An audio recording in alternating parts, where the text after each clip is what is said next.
یا وارث یا وارث المدد، اللہم صلی علی محمد وعلی آل محمد وبارک وسلم۔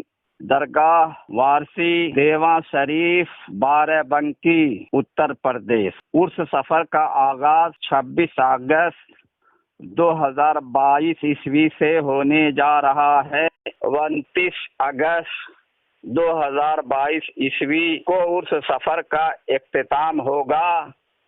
اسی درمیان تمام تقریبات ہونا طے پائی ہے۔ حاجی وارث علی صاحب مسولیم ٹرسٹ کے قیام میں عمل سے پہلے طریقہ وارثیہ کی بنیاد حضور انور وارث پاک نے ڈال دی تھی، بلکہ طریقہ وارثیہ کے فروغ کے لیے آپ نے نمایاں کردار ادا کیا۔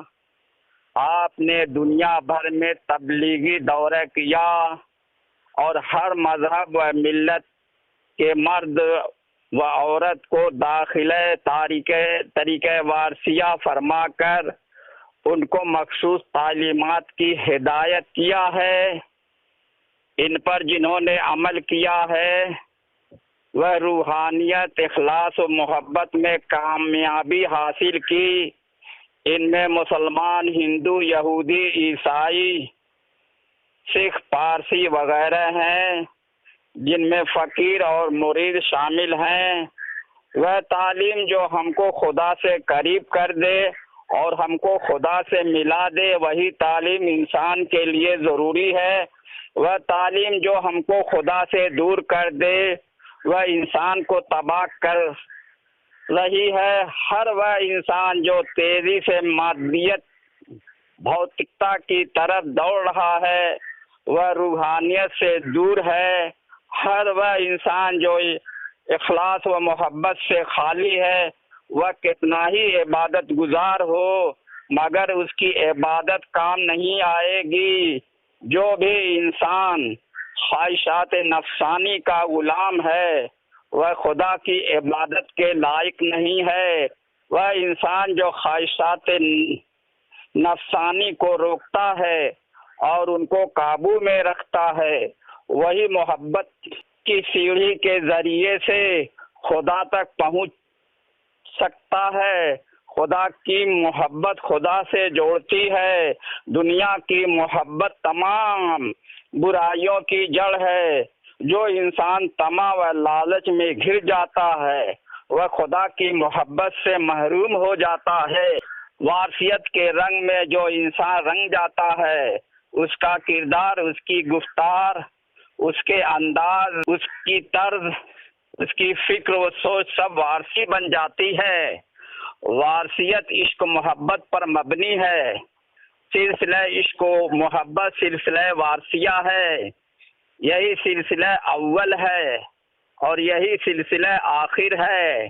روز ازل میں اللہ اور اس کے حبیب کے درمیان عشق و محبت قائم ہو چکا تھا۔ اللہ نے مخلوق کو اندھیرے میں پیدا کیا، جب ان میں سے کچھ پر اپنے نور کی تجلی ڈالی تو وہ ہدایت پائی اور باقی گمراہ رہ گئے۔ اندھیرے میں سورج نکلتا ہے تو اندھیرا چھٹ جاتا ہے اور اجالا ہو جاتا ہے۔ دنیا بھر میں جو اندھیرا چھایا ہے اس کا نتیجہ ہے کہ انسان خدا کو بھول چکا ہے اور غفلت کی زندگی بسر کر رہا ہے۔ جس دنیا سے جانا ہے اس دنیا سے دل لگانے میں گھاٹا ہے۔ دنیا، نفس اور شیطان کے پھندے میں وہی لوگ پھنستے ہیں جو جورو بچوں کی محبت اور کھانے کمانے میں مصروف ہیں۔ جو مرید اور رہبر ہیں وہ اپنے بارے میں سوچیں کہ انہوں نے جو وعدہ کیا ہے وہ اس وعدے کو نبھاتے ہیں یا نہیں۔ اگر وہ وعدہ نبھاتے ہیں تو ان کی ارادت اور سوچ دنیا کے بجائے خدا کی طرف ہونی چاہیے۔ جو ارواح ازل میں آواز خداوندی سنا تھا، وہ دنیا میں آنے کے بعد آواز خداوندی نہیں سن رہی ہیں، تو وہ اس آواز کو بھول چکی ہیں۔ جو مذکورہ بالا باتیں کی گئی ہیں ان کی صرف یاد دہانی کی ضرورت نہیں ہے، بلکہ ہدایات وارثی کے لیے مرکز و سینٹر کھولنے کی ضرورت ہے۔ جو بھولے بھٹکے لوگوں کو تعلیم و تربیت دلانے کے لیے ضروری ہے۔ تعلیم و تربیت کا بندوبست بہت ضروری ہے۔ دور حاضرہ میں تعلیم اور تربیت کی بہت زیادہ ضرورت ہے۔ حاجی وارث علی شاہ مسولیم ٹرسٹ دیوا شریف درگاہ وارثی کے انتظام کے لیے قائم ہوا ہے۔ محض پیسہ جمع کرنا اور خرچ کرنا اور رسومات عرس، فاتح خوانی وغیرہ انجام دینا کافی نہیں ہے، بلکہ تعلیمات وارثی کا انتظام کرنا بنیادی ضرورت ہے۔ تعلیمات وارثی سے ہی وارثی صلاحیت پیدا ہوتی ہے، ان کو کسی طرح سے فراموش اور نظر انداز نہیں کیا جا سکتا ہے۔ تعلیمات وارثی کا انتظام درگاہ وارثی میں بڑے پیمانے پر کرنے کی ضرورت ہے۔ درگاہ وارثی کے خزانہ اور بلڈنگ کو تعلیمات وارثی میں استعمال کیا جائے اور ان کی طرف لوگوں کو رغبت اور شوق دلایا جائے۔ اب بہانے بازی سے کام چلنے والا نہیں، وقت آ گیا ہے کہ درگاہ وارثی سے منسلک سبھی کمیٹیاں میدان عمل میں آگے آ کر ذمہ داری سے کام انجام دیں، تعلیمات وارثی کو زمینی سطح پر فروغ دینے میں نمایاں کردار ادا کریں۔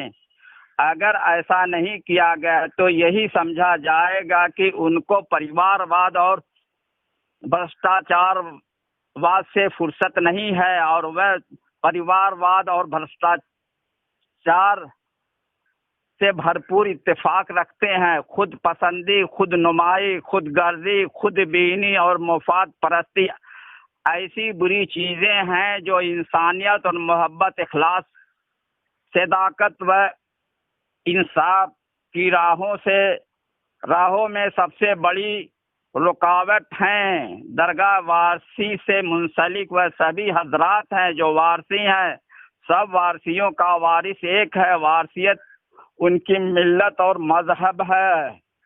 حضور انور وارث پاک نے فرمایا، مخلوق خدا سے ہمدردی اور اچھا سلوک کیا کرو، صرف اس خیال سے کہ یہ خدا کے بندے اور اس کی صنعت کی یادگار ہیں۔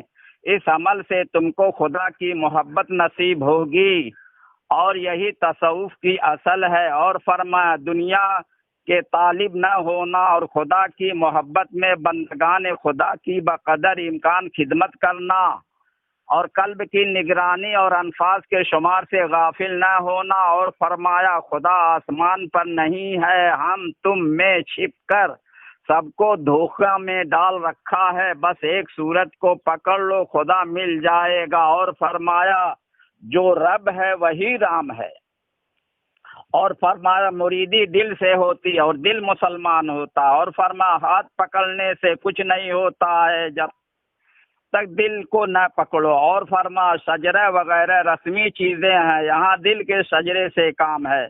دل وہ دل ہے جو بارگاہ خداوندی کا مقبول ترین تحفہ ہے۔ دنیا میں رہتے ہوئے دل کو پاک صاف کرنا اشد ضروری ہے۔ جو تصوف کے اشغالوں میں سے بہترین اشغال ہے، دل پاک ہے تو نیت اور سوچ بھی پاک بن جائے گی۔ دل کا راستہ خدا تک جاتا ہے، دنیا کا راستہ خدا تک نہیں جاتا ہے۔ ناچیز نے غلام وارث سیکریٹری ٹرسٹ ہاضہ سے اصلاحی کام کرنے کو کہا تھا، وہ ناچیز پر بھڑک اٹھے۔ اس کے بعد گفتگو کے دوران لوگوں کے درمیان ٹیچنگ آف حاجی وارث علی شاہ کے انتظام کے لیے کہا تو درگاہ وارثی کے اندر 2 کمرہ دینے کی بات کی، مگر مینیجر ٹرسٹ ٹالتے رہے اور اب تک ٹال مٹول کر رہے ہیں۔ حلقہ فقراء وارثی کے ذمہ ٹیچنگ ہاضہ کی بات کرتے ہیں جبکہ ٹرسٹ ہادہ کے پاس خزانہ، بلڈنگ، زمین جائیداد نہیں ہے۔ حلقہ فقراء وارثی تو کنگال ہے۔ ہاں البتہ حلقہ فقراء وارثی کے 4 فقیروں کو ٹرسٹ مینجمنٹ میں اسی طرح سے لیا جائے جس طرح سے درگاہ وارثی ایسوسی ایشن کے 4 ممبروں کو ٹرسٹ مینجمنٹ میں لیا گیا ہے، تبھی حلقہ فقراء وارثی ذمہ داری نبھانے کے لائق بن سکتا ہے۔ یہی وجہ ہے کہ بات عدالت تک پہنچ گئی۔ اس کے علاوہ کچھ نوکر ٹرسٹ نے فقراء اور زائرین سے بدسلوکی اور بدتمیزی کیا، ان کی وجہ سے بھی بات عدالت تک پہنچ گئی ہے۔ ٹرسٹ مینجمنٹ کے عہدیداروں اور خصوصاً مینیجر ٹرسٹ کے پالے میں گیند ہے، وہ کیسے کک مارتے ہیں وقت آنے پر پتہ چل جائے گا۔ یا وارث یا وارث یا وارث۔